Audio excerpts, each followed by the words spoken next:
Kaliwat kanan ngayon ang mga babala dahil sa malalakas na ulan dulot ng habagat. Ayon sa Pag-asa, isinailalim hanggang alas 11 ngayong umaga sa red, orange at yellow rainfall warnings ang iba't ibang lugar sa Palawan. Itinaas naman ang orange rainfall warning sa Sorsogon, Antique at ilang panig ng Aklan.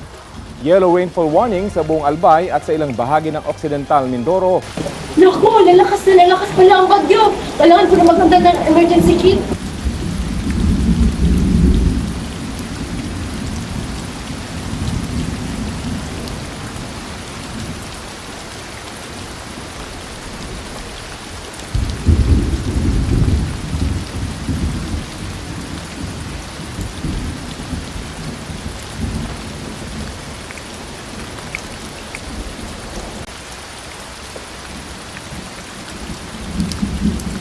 Isa, anak!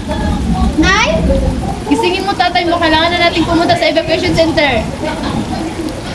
Opo, Nay!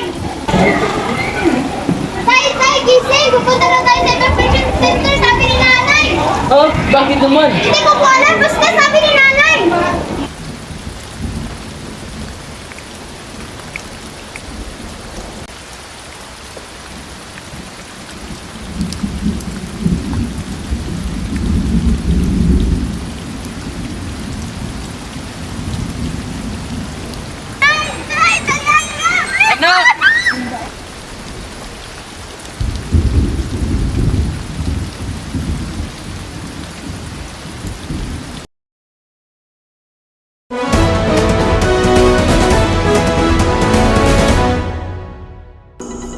Magandang hapon mga kababayan, ako si Chriselle P. Mabalos. At ako naman si Joshua Kate Ompo. Ito ang News Balita.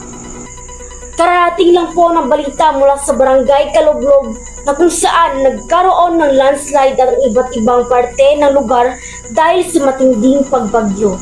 Live po tayo ngayon sa Barangay Kalublob Evacuation Center kasama ang ating tagapagbalita na si Lourdes Faith Abragan. Lourdes, ano na ang balita riyan? Magandang hapon sa inyo mga kababayan at magandang hapon din sa inyo John, Trisha at Michelle. Narito ako sa Barangay Kalublob kung saan naganap ang matinding landslide. Nakikita nyo sa aking likuran ang mga taong nasugatan at naapektuhan dahil sa matinding landslide. Magandang hapon po sa inyo. Kamusta po ang kalagayan ng inyong pamilya?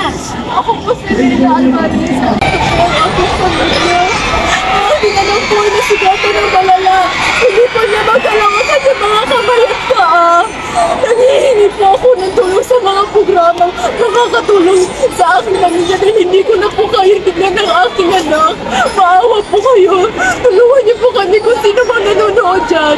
Ano po ang nararamdaman nung nakita niyo po ang iyong anak yung malubhang sugatan? Ako po si Lito Alvarez at bilang ama ni Lisa, nalulungkot ako at nag-aalala ako sa nangyari sa aking anak. Hindi ako makapaniwala na ang aking anak ay nasa malalang sitwasyon. At ngayon, nagising na ang anak nila Lito at Lina. Pwede natin siyang interview. Ine, kamusta na ang iyong naging pakiramdam?